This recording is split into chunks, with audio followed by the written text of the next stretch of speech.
Esto no es sarcasmo, tampoco es un título de broma. Entonces, te preguntarás por qué he elegido esta telenovela colombiana de finales del siglo pasado para ejemplificar la caracterización de personajes. Para empezar, siempre me he preguntado el porqué del éxito desmesurado de esta producción. Sí, hay telenovelas que han llegado a transmitirse en varios países. Como ejemplo de ello tenemos la escena de la maldita lisiada doblada al japonés. Sin embargo, Betty la Fea siempre pareció resaltar en este cúmulo de telenovelas que también tienen remakes internacionales y que, en algunos casos, generaron incluso más ganancias que la ya mencionada. He conocido a muy pocas personas que se hayan visto toda la telenovela, y no es raro, son 300 malditos capítulos. Pero el punto es que la mayoría de mis conocidos solo han visto 1 o 2 capítulos, si es que han terminado aunque sea uno, al azar y sin continuidad, producto de una tarde acompañando a su madre mientras ésta disfrutaba de su historia de amor latinoamericana. Aún así, muchos de estos mismos conocidos son capaces de reconocer y recordar bastante bien la variedad de personajes de la serie. Quizá no memoricen sus nombres, pero tienen claro sus actitudes y chistes recurrentes.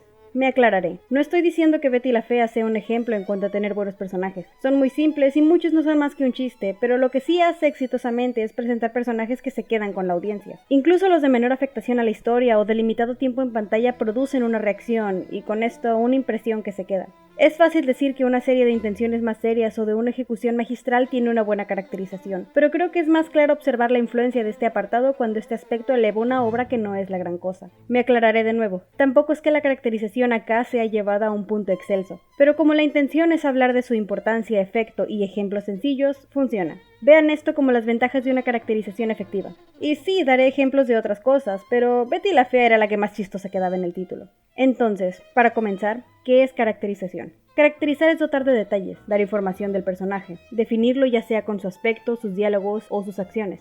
Un personaje bien caracterizado es uno al que el autor tiene bien claro, es consistente en lo que escribe de él y puede ser percibido como un individuo por el espectador, como algo más allá que una figurilla de cartón arrastrada por la trama, que posee una identidad.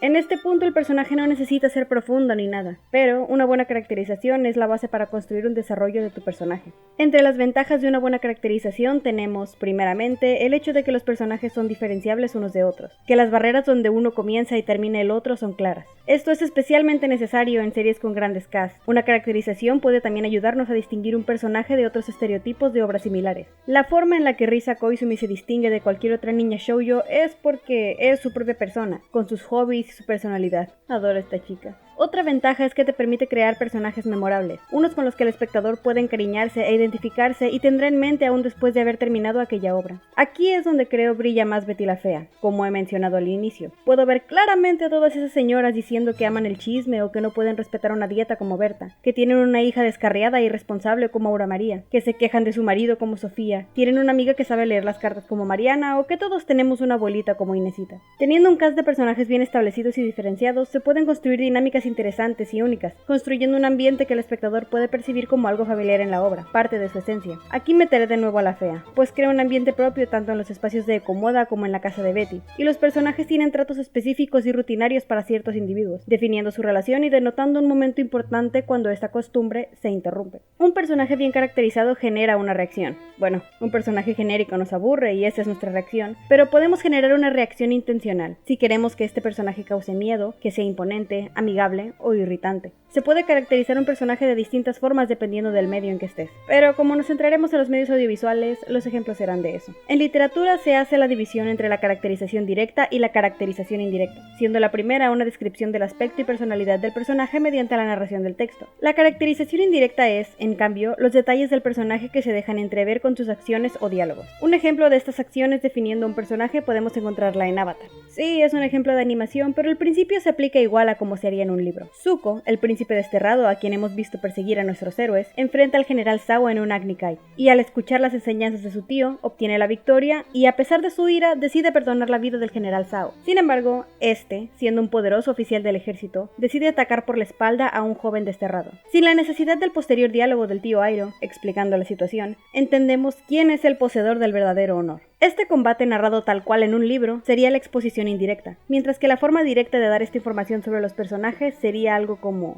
pero aunque Zhao tenía en su poder numerosas tropas, grandes embarcaciones y un lugar al que regresar en su nación, el verdadero honor, aquel que es compañero de la misericordia y no necesita regodearse, residía en el corazón del príncipe exiliado. O algo así. En teatro, la caracterización se traduce al vestuario, peinado, maquillaje, diálogos y a la actuación. Las primeras tres cosas pueden traducirse a cinematografía como maquillaje, peinados y vestuarios, y en animación como diseños de personaje, el cual incluye además las formas que componen al personaje, sus colores, si sus líneas son curvas o rectas, si son gruesas, etc. En 500 días con Summer hicieron especiales selecciones de vestuario para el personaje de Summer, y esto es muy común, hay todo un apartado dedicado a ello y tiene un Oscar. En esta película, el color azul siempre es parte del vestuario de la chica. Eso, sumado a sus ojos, vuelven al azul parte de su presencia, algo que nos hará notar su esencia aun cuando la actriz no está en escena. Para la caracterización con maquillaje podemos hablar de la creación de monstruos o de cómo cambian a la bailarina de Odette a Odile con otro vestido y otro maquillaje, y un distinto lenguaje corporal. En cuanto a los diálogos, creo que esto es traducible a cualquier medio basado en el storytelling.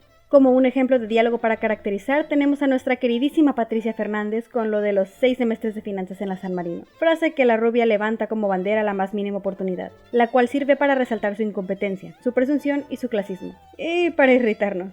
Hablando de caracterizar con la actuación, se puede dibujar una línea para separar la actuación para teatro y la actuación para medios audiovisuales. El teatro requiere una expresión más exagerada y grande, gestos notorios, teatralidad pues. Lo que cuenta en teatro es tu presencia escénica y la energía que aportes al escenario. Una persona sentada en la tercera fila no va a notar el tic de tu ojo derecho que evocas tan bien para mostrar el nerviosismo del personaje, así que hay que exagerarlo o utilizar otros gestos. En cine, en cambio, tenemos ángulos y encuadres que favorecen y apoyan a la actuación, así que un ligero temblor de manos puede ser enfatizado con la dirección. Como un ejemplo de caracterización de parte del apartado actoral, siempre he encontrado adorable la performance de Amy Adams como Giselle. Estos movimientos exagerados con los brazos, como la caricatura de una princesa, la forma en la que mueve su cabeza y todo esto aporta más a su personaje de princesa que los vestidos. Es como una fantasía con piernas. De esta forma podemos dar información de nuestros personajes, presentarlos y generar una base para desarrollarlos. Sé que existen otros elementos para caracterizar utilizando la dirección, pero de momento creo que es un buen inicio en el tema. Los personajes son el aspecto más importante de cualquier historia y por lo tanto es menester cuidarlos. Y el primer paso en este largo camino de crear buenos personajes es caracterizarlos. Nadie recuerda personajes que no tienen nada para identificarlos. Tener personajes bien establecidos podría elevar tu trabajo y hacerlo permanecer en las mentes del público. Creo que esto es suficiente por hoy, pequeños saltamontes. Para la caracterización de personaje... Hablando de caracterizar... No va... Paso de... qué pendeja.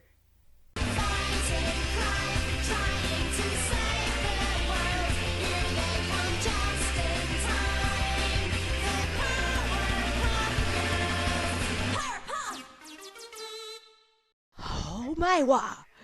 Oh my wa!